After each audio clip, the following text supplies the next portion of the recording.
gimana Ustadz melihat agama dikorup oleh orang yang beragama? Ya, pertama-tama gini, aku tahu sih di pandangan orang-orang itu adalah bahwa saya kalau sesuatu itu misalnya terjadi di bidang agama itu pasti akan anggapannya lebih buruk.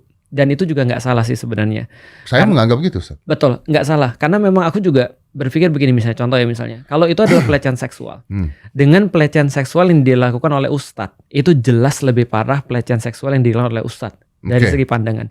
Tapi yang pengen kita sampaikan adalah bahwasanya ya kalau dari segi crime ya tetap crime aja. Walaupun betul secara etis itu adalah sangat parah sekali.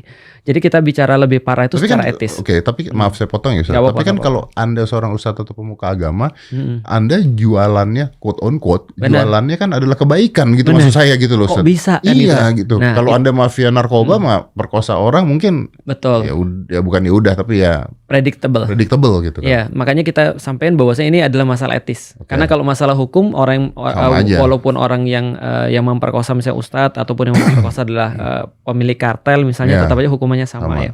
Tapi secara etis ini memang bermasalah, dan dari titik itu sebenarnya kita bahas bahwasanya ketika ada orang yang beragama lalu kemudian dia menggunakan semacam otoritas dia di bidang agama lalu kemudian melakukan sesuatu yang justru bertentangan agama, ini memang double. Apanya nih? Dosanya double. Dosanya ya. Secara etika juga double. Dosanya double. Dosanya double dong. Tertuliskah itu? Sebenarnya secara tertulis sih enggak sih. Cuman maksudnya adalah dia melakukan dua kan berarti kan ya. Pertama, orang kan berharap pada dia. Nah, harapan itu sendiri kalau dikecewakan, ini kan adalah amanah sebenarnya. Ya, oke. Gitu kan ya. Nah, amanahnya dikecewakan, lalu kemudian kerjanya nggak beres kan itu kan ya. Iya.